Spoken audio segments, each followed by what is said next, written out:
ರೀ ಪಕ್ಷದ ವರಿಷ್ಠರಿಗೆಲ್ಲ ಕೇಳ್ಕೊತೇವ್ರಿ ನಾವು, ಇದೊಂದು ಸಲ ಅವ್ರಿಗೆ ಅವಕಾಶ ಕೊಡ್ರಿ, ಟಿಕೆಟ್ ಕೊಡ್ರಿ, ಗೆಲ್ಲಿಸ್ತೇವ್ರಿ ನಾವು ಗೆದ್ಸಂತ ಭರವಸೆ ನಮ್ಮಲ್ಲಿ ಆದ, ನಾವು ಗೆಲ್ಲಿಸ್ತೇವ್ರಿ, ನೀವು ಬರೀ ಟಿಕೆಟ್ ಕೊಡ್ರಿ, ನೀವು ಯಾರು ಇಲ್ಲಿ ಪ್ರಚಾರ ಬರಲಿಲ್ಲ ಅಂದ್ರೆ ಸಹಿತ ನಾವು ಅವ್ರನ್ನ ಗೆಲ್ಲಿಸ್ತೇವ್ರಿ ಅಂತ ನಾವು ಒಂದು ಕಾರ್ಯಕರ್ತರ ಪಡೆನೇ ಅವ್ರ ಸುತ್ತ ಅದು ರೀತಿ ಅದ. ಎಲ್ಲ ಸುಳ್ಳು ಸುದ್ದಿ ರೀ ಅದು ಎಲ್ಲ. ಗೋವಿಂದ ಕಾರಜೋಳ ಅವರು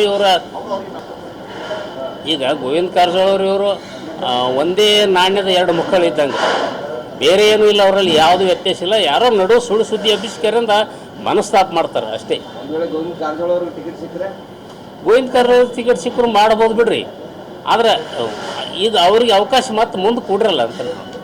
ಈಗ ಇವ್ರಿಗೆ ಈ ಸದ್ಯ ಬಂದಾರ, ಇದೊಂದು 3ನೇ ಪೀರಿಯಡ್ ಒಂದು ಕೊಡ್ರಿ.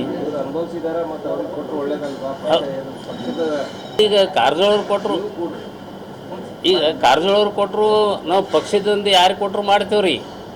ಆದ್ರೆ ಈ ಕಾರಜೋಳ ಬೇಡ ಇಲ್ಲಲ್ರಿ, ಅದು ಪ್ರಶ್ನೆ ಯಾಕಿರಿದ್ರಾಗ ಕಾರಜೋಳ ಬೇಡ ಇಲ್ಲ, ಟಿಕೆಟೇ ಬೇಡಿಲ್ಲ, ಬೇಡಿಲ್ರಿ. ಮತ್ತು ಇದ್ರ ಸಹಿತ ಅವ್ರು ಒಪ್ಪಿಗೆ ಕೊಟ್ಟಾರ, ಅವ್ರಿಗೆ ಜಿ ಸಾಹೇಬ್ರಿಗೆ ಒಪ್ಪಿಗೆ ಕೊಟ್ರಿ, ಇದೊಂದು ಸಲ ನೀವೇನಿಲ್ಲ ಅಂತ ಒಪ್ಪಿಗೆನೂ ಕೊಟ್ಟಿರ್ತಾರೆ. ಇವು ಇನ್ನೇನು ಕಾರಜೋಳ ಅವ್ರಿಗೆ ಜಿಜಿನವ್ರಲ್ಲಿ ಮನಸ್ತಾಪ ಮಾಡ್ಲಿಕ್ಕೆ ಕೆಲವು ಅವ್ರಿಗೆ ಆರೋಗ್ಯ ಸರಿ ಇಲ್ಲ, ಅವ್ರಿಗೆ ಹಂಗದ ಹಿಂಗದ ಅಂತ ಹೇಳ್ಕೊಂಡು ಸುಳ್ಳು ಸುದ್ದಿ ಎಪ್ಸ್ಯಾರ, ಅದನ್ನೇನೂ ಇಲ್ಲ. ಕಾರಜೋಳ ಅವರು ಜಿಜಿನವ್ರಲ್ಲಿ ಯಾವುದೇ ಭೇದ ಭಾವ ಇಲ್ಲ, ವೈಮನಸ್ಸಿಲ್ಲ ರೀ. ಇಬ್ಬರು ಎಲ್ಲ ಒಂದೇ ಚಂದೇ ಅದಾರ, ಅಣ್ಣತಮ್ಮರಂಗೆ ಅದಾರ, ಪ್ರೀತಿಯಿಂದ ಅದಾರ ಅವರು.